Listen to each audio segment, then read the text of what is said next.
A quem interessa esse tanto de empresas estatais? Este é o Visão Libertária, sua fonte de informações descentralizadas e distribuídas. O que dizer do excesso de empresas estatais? Até bem pouco tempo, o Brasil tinha 440 delas, mais de 600 se contarem as filiais. Na atualidade, o Brasil possui cerca de 200 estatais federais, sendo 46 delas controladas pela União. As estatais brasileiras são de dois tipos: empresas públicas, onde 100% do capital pertence ao poder público, e sociedades de economia mista, cujo capital é tanto público quanto privado na forma de ações. Na prática, também podemos considerar as concessionárias de serviços públicos como uma modalidade da empresa estatal, pois a concessionária é apenas uma empresa privada que ganhou a licitação, muitas vezes fraudulenta, de poder exercer um monopólio mantido pelo Estado. Assim, as concessionárias de transporte público, rádio, televisão, telefonia, saneamento básico, pedágio rodoviário, fornecimento de energia elétrica, entre outras, são monopólios ou oligopólios com os fuzis do Estado ao seu favor. São, portanto, parte do Estado e não são livre mercado. Nos Estados Unidos, existem pelo menos 7.000 empresas estatais. Nos últimos anos, aquele país, que um dia já foi um Estado mínimo, tem se tornado cada vez mais socialista. Indo na contramão da liberdade empreendedora, os Estados Unidos reestatizaram 320 serviços e empresas que haviam sido privatizadas. Desde então, voltaram a ter o controle sobre o fornecimento de água, cuidados de saúde, serviços sociais, energia elétrica, presídio, telecomunicações e outras áreas. Para atacar o mercado, os estatistas soltam slogans demagógicos como "empresas privadas miram em consumidores, mas empresas públicas focam em cidadãos". A falácia consiste em pensar que um cidadão, vivendo em sociedade, precisa mais da cidadania para existir do que do consumo de bens e serviços propriamente ditos. Eles se esquecem que a economia é vida.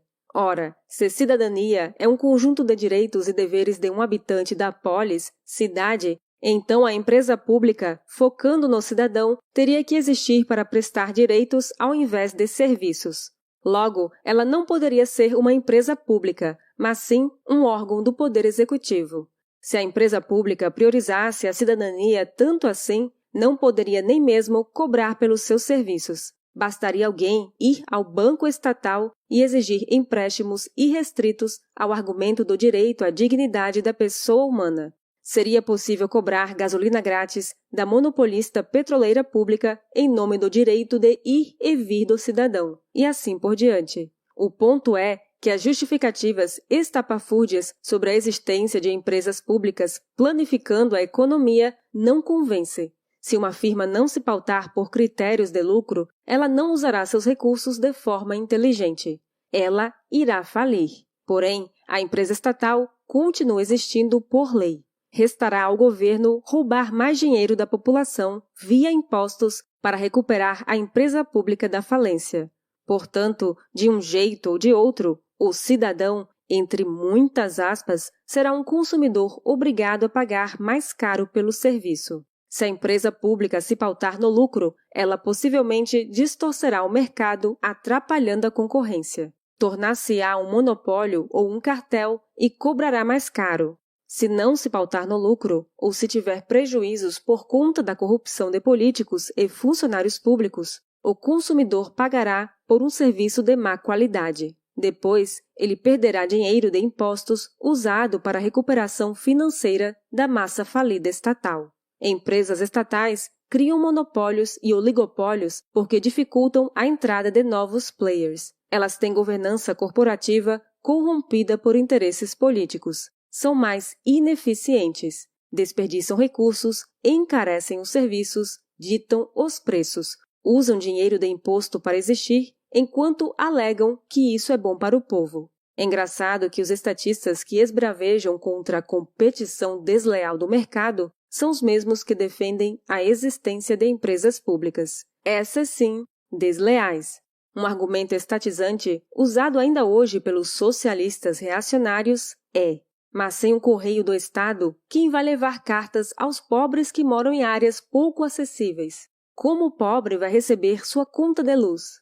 Bem, em primeiro lugar, o filósofo anarquista e voluntarista Lysander Spooner já demonstrou nos idos 1844 ser possível prestar um serviço postal melhor e mais barato do que o dos correios estatais. Spooner fundou a American Letter Mail Company, uma companhia postal privada e descentralizada que conseguiu entregar encomendas por diligências de cavalos e com muito mais capilaridade do que os correios centralizados dos Estados Unidos. Quando o governo estadunidense se viu ameaçado pelos serviços mais eficientes e baratos do grande libertário Spooner, impôs o fechamento da American Letter Mail Company.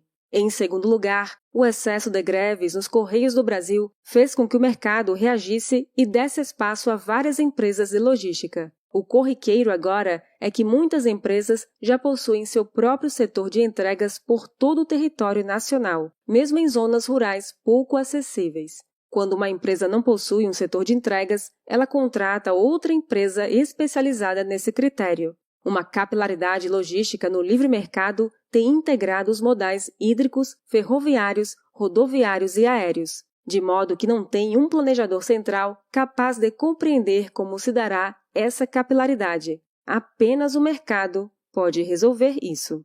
A terceira consideração é que empresas que precisam enviar faturas de cobranças para endereços possuem reais incentivos de fazer tais cartas chegarem aos devedores. De novo, com o excesso de greves nos Correios, as empresas evoluíram para aplicativos de pagamento. Se fosse permitida a livre iniciativa de correios privados, surgiriam empresas pequenas de entregas municipais, estaduais e interestaduais. Assim, por exemplo, se a Companhia de Telecomunicações Alf S.A. quisesse remeter uma fatura de aparelho celular para o longínquo povoado ribeirinho de Bob, bastaria postá-la nos Correios Charlie Ltda, interestadual. Suponha, porém, que os Correios Charlie Ltda não tenham alcance para chegar ao povoado de Bob. Nestas circunstâncias, a empresa de Charlie contrataria os serviços de correios estaduais e ou municipais para fazerem a conexão da postagem até atingir a localidade desejada. Em princípio, isso traria um custo maior ao usuário do serviço postal, Bob. No entanto, as pessoas não pagariam mais impostos para o correio estatal. Isso seria mais justo, pois hoje mesmo quem não usa o serviço postal tem que pagar o subsídio de quem o usa. Além do mais, um livre mercado de logística e postagens aumentaria a oferta dos serviços, o que cedo ou tarde traria redução de preços. Por último, cabe enfatizar que quando Bob foi morar num lugar longínquo, ele teve o bônus da tranquilidade de não ter que morar num centro urbano. Ele vive num local silencioso e rodeado de natureza. Porém, ele tem o ônus de não possuir o mesmo acesso a transportes, correios, escolas e hospitais existentes na cidade. É uma questão de escolha, de ônus e bônus. É impressionante como os socialistas acham que indivíduos que têm o ônus de viver no tumulto e poluição das cidades precisam ser obrigados a pagar impostos para que Bob tenha cartas a um preço irrisório, uma linha de ônibus interestadual só para uns poucos habitantes de tal localidade, uma escolinha pública para os filhos dele e assim por diante. Onde houver demanda, haverá oferta. Os preços tenderão ao equilíbrio. Essa é a forma verdadeiramente justa. Todo cidadão é um consumidor. Nem todos, contudo, são produtores. Quando o Estado interfere no mercado, ele inibe os produtores. As ofertas ficam limitadas. Os preços sobem. E por mencionar oferta e demanda, verifica-se outra grande diferença entre empresas e concessionárias do setor público e empresas do setor privado.